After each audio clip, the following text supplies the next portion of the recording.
Alright, so for this recipe, you are going to need oil and an oil filter, obviously. I'll put the kind I use, but it's not the only one. You can also check links in description for the kind I use. And some optional items are gloves, aluminum foil, and a funnel. You will also need an oil pan. You will also need 17mm socket, preferably on a torque wrench, but not required. 2 Allen keys of that size. They should be in your Gixxer toolkit, or just play around until you find the right size. Flathead screwdriver. American cheese. Oh, wait, sorry, wrong recipe. And of course, 1 Gixxer or similar motorcycle. Actually, you know what? Let's keep the cheese.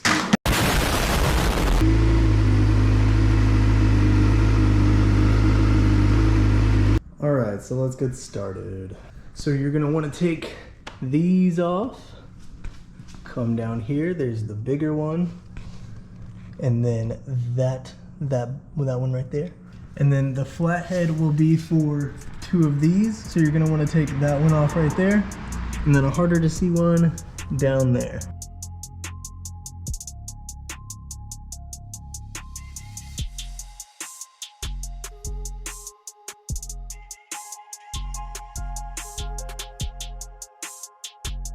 Alright, so the fairing's off now. I apparently rigged a light to it that I forgot about a long time ago, so I'm just going to leave it sitting right there. But I have clearance to get to the oil filter, which is what I needed, so that is good to go. To help the oil drain a little faster, you can come over here and take this off, or at least just loosen it. I like to loosen it and set it right there. Alright, so now is the time. If you have those gloves handy, throw one of those bad boys on and get to cranking. Oh, don't splash me, don't splash me. Oh yeah, got it. Alright, so that takes a while to drain. You're gonna wanna give it, 10, maybe 20 minutes.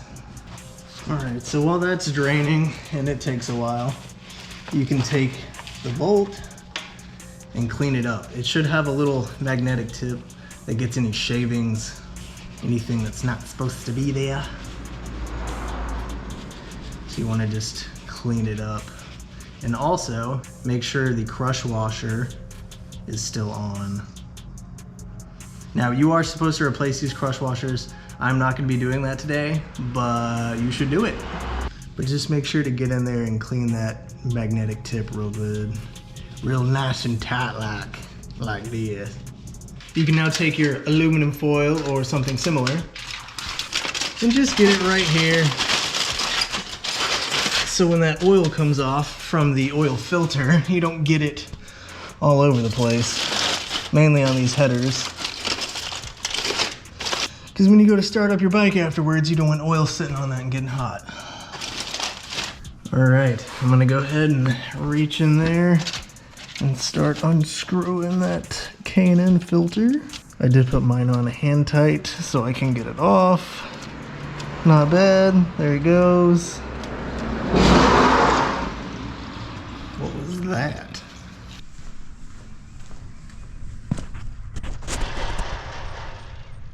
All right. Some truck and trailer was just speeding up the road and hit a bump. Made a really loud, annoying noise. Weird. Anyway, before I was so rudely interrupted. All right. So I'm gonna keep taking this K&N filter off here. Real nice and oily like. Now it's all slippery. Just how I like them.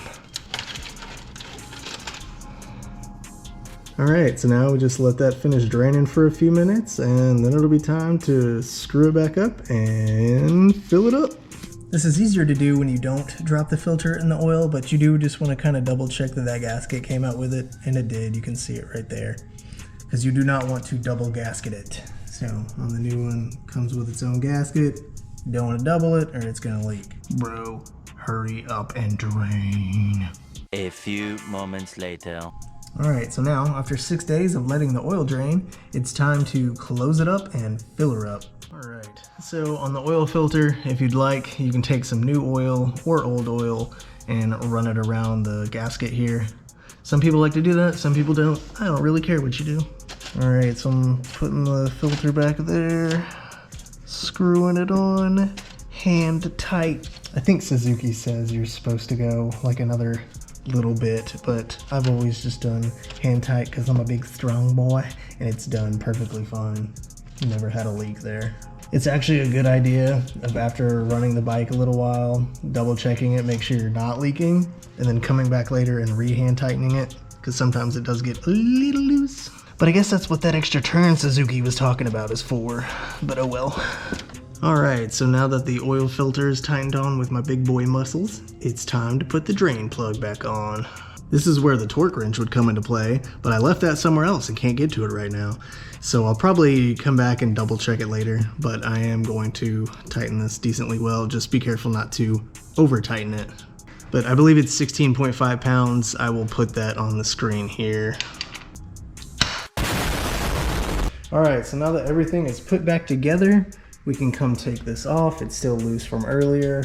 And you don't have to, but it's really helpful if you have a funnel. It's time to put in some oil, and I believe it's 2.2 quarts without the filter and 2.8 with it, but I will put the correct numbers on the screen. All right, let's fill her up. And it's a good idea to just go look under the bike at this time and make sure nothing is pouring out. Because you know that's not really something you want to be happening right now. I mean, unless you do, in which case, you know, you're doing good. Keep it up. All right, there goes the first quart. What? Can't do that again if I tried. All right, here's the second quart. Oop, almost did a little too fast there. 2 full quarts in, still nothing happening under the bike that I don't want to be happening, so we're doing good there. Yeah, I didn't think so. All right, so for this last one, I'm gonna do a little under halfway, and then we're gonna pause there. All right, that's about half of this one, so I'm gonna stop here. So I'm gonna set that down for a minute. I'm gonna close this up, obviously. Do not run the bike with that open. And now we're just gonna run the bike for a minute, and then let it cool off for a few minutes and check the oil level. And I'll probably need to top it off, but that's pretty much it. To see that, you will want to come down here, and there is the oil level glass looker majiggy thingy. I'll let the bike run, let it cool down for 3 to 5 minutes, and then you're gonna want, it helps if you have somebody else, but you're gonna wanna stand it up straight up and down, not on the kickstand, and then check the oil level. And after topping it up a little bit, mine is exactly where it should be, so we are good to go. Now, you just wanna put the fairing back on in reverse order, and you're done. Then you wanna take it and ride around town and enjoy your new topped up Gixxer.